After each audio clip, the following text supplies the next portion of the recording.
Saudara-saudari dan anak-anak yang terkasih dalam Kristus, dari Novisiat SVD Kuburuteng Manggarai Flores NTT, saya Pastor Freddy Zahadin SVD menyampaikan ucapan selamat jumpa lagi lewat siraman rohani. Hari ini Minggu 19 Desember 2021. Injil hari ini diambil dari Lukas bab 1 ayat 39 sampai 45. Kita diingatkan bahwa prioritaskan kehendak Tuhan dan melayani sesama adalah kerjanya Roh Kudus.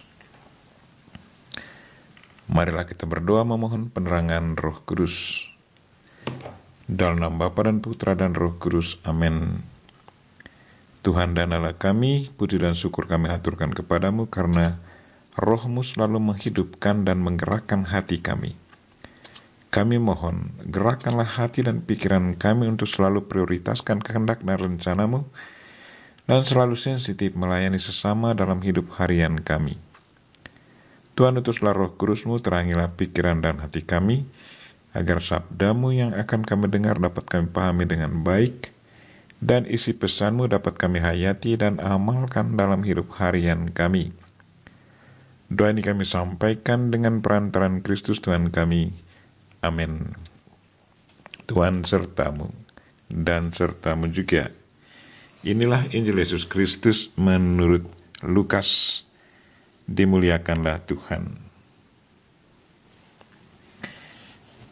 Beberapa waktu sesudah kedatangan malaikat Gabriel, berangkatlah Maria dan bergegas menuju sebuah kota di pegunungan Yehuda. Di situ ia masuk ke rumah Zakaria dan memberi salam kepada Elisabet. Dan ketika Elisabet mendengar salam Maria, melonjaklah anak yang di dalam rahimnya, dan Elisabet pun penuh dengan Roh Kudus. Lalu berseru dengan suara nyaring, "Diberkatilah engkau di antara semua perempuan, dan diberkatilah buah rahimmu. Siapakah aku ini sampai ibu Tuhanku datang mengunjungi aku? Sebab sesungguhnya ketika salammu sampai kepada telingaku, anak yang di dalam rahimku melonjak kegirangan. Dan berbahagialah ia yang telah percaya, sebab apa yang dikatakan kepadanya dari Tuhan akan terlaksana." Demikianlah sabda Tuhan. Terpujilah Kristus.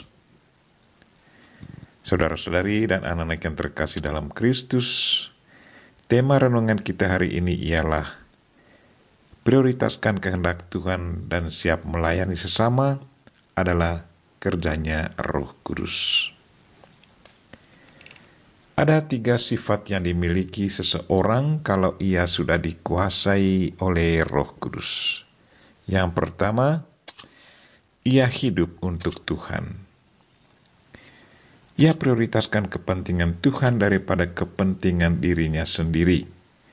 Ia selalu merasa haus untuk mengerjakan pekerjaan Tuhan.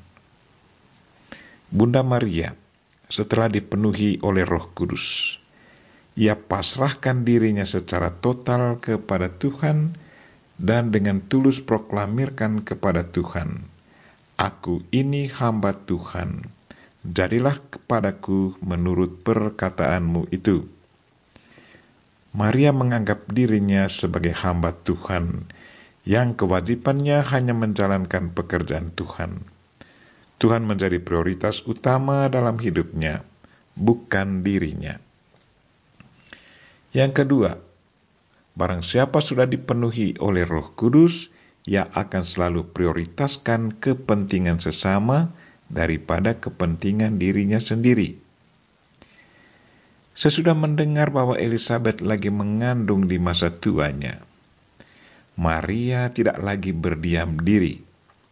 Hati dan pikirannya tergerak untuk pergi menemui Elisabet dan membantu Elisabet.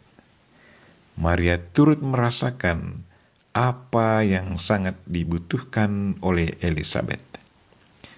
Yang ketiga, Barang siapa sudah dipenuhi Roh Kudus, ia akan selalu menganggap dirinya rendah di hadapan orang lain. Ia selalu rendah hati dan menghormati sesama. Maria menganggap dirinya sebagai hamba Tuhan.